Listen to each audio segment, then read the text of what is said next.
transport parce que vous êtes des femmes.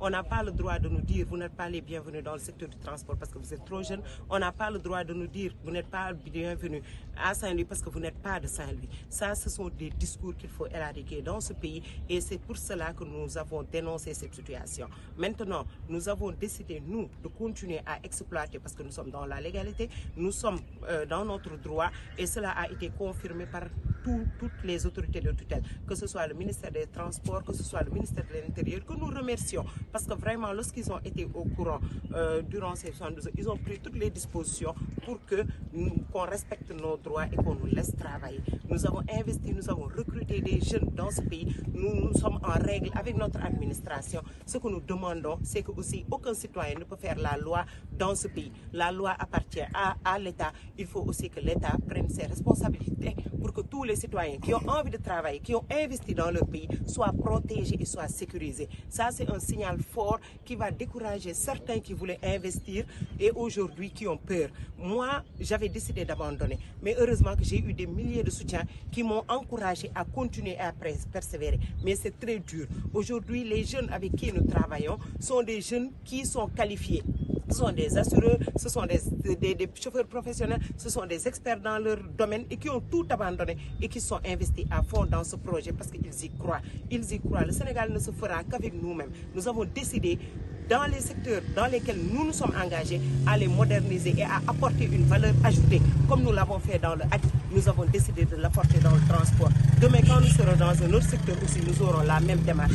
Il faut aussi qu'on continue à croire en nous, mais nous avons besoin d'être protégés et d'être sécurisés par nos autorités. Oui, aujourd'hui, l'opposition la plus farouche qu'on avait, c'était au niveau de la gare routière de Saint-Louis. Maintenant, ceux-là, ils ont osé faire certaines actions parce qu'on a tous vu que des gens prenaient des tas à régler pour de bon cette question. Il faut qu'on organise ce secteur et que tous ceux qui ont envie d'investir soient encouragés à venir investir.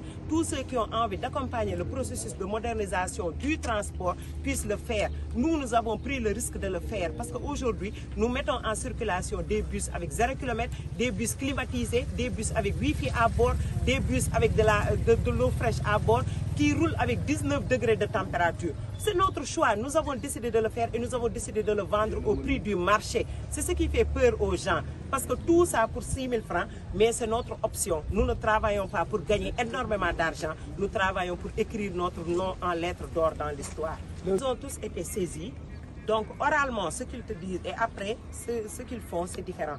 Donc, maintenant, puisque cette situation a été remontée en haut lieu, nous préférons donner ce différent-là. Le ministre de l'Intérieur nous a entendus et il nous a confirmé qu'effectivement, que nous avions raison, que cette situation va être réglée. Nous attendons que cette situation soit réglée. Nous avons espoir parce qu'ils ont pris des engagements fermes par rapport à tout ça. Nous leur avons montré tous les papiers dont nous disposons et ils se sont rendus compte que nous sommes en règle.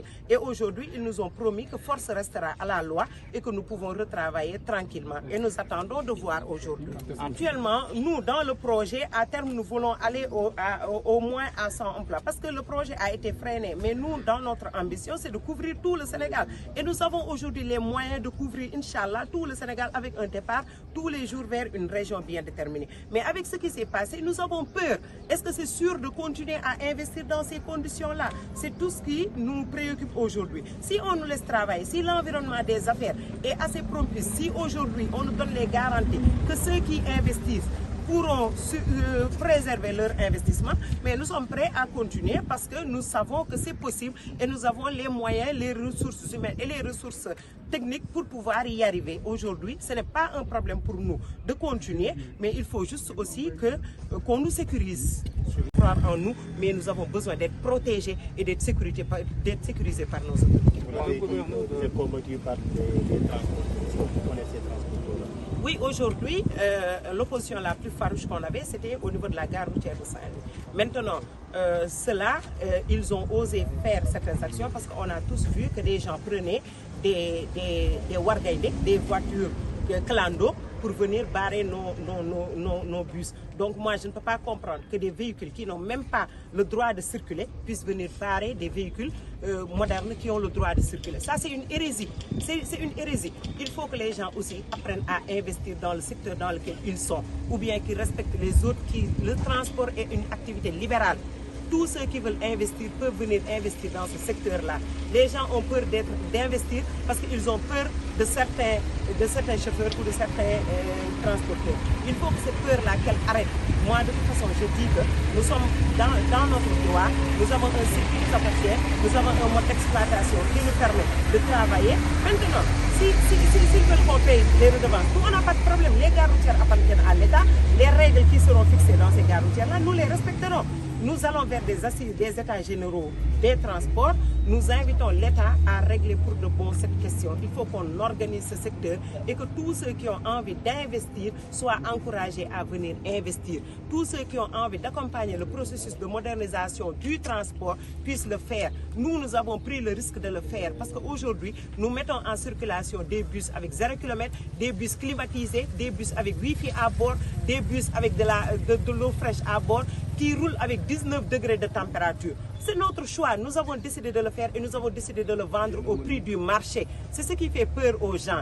Parce que tout ça pour 6 000 francs, mais c'est notre option. Nous ne travaillons pas pour gagner énormément d'argent. Nous travaillons pour écrire notre nom en lettres d'or dans l'histoire. Le gouverneur de Saint-Louis, qu'est-ce que vous avez donné comme explication et qu'en est-il de son degré d'implication dans ce projet? Ils ont tous été saisis. Donc, oralement, ce qu'ils te disent et après, ce qu'ils font, c'est différent.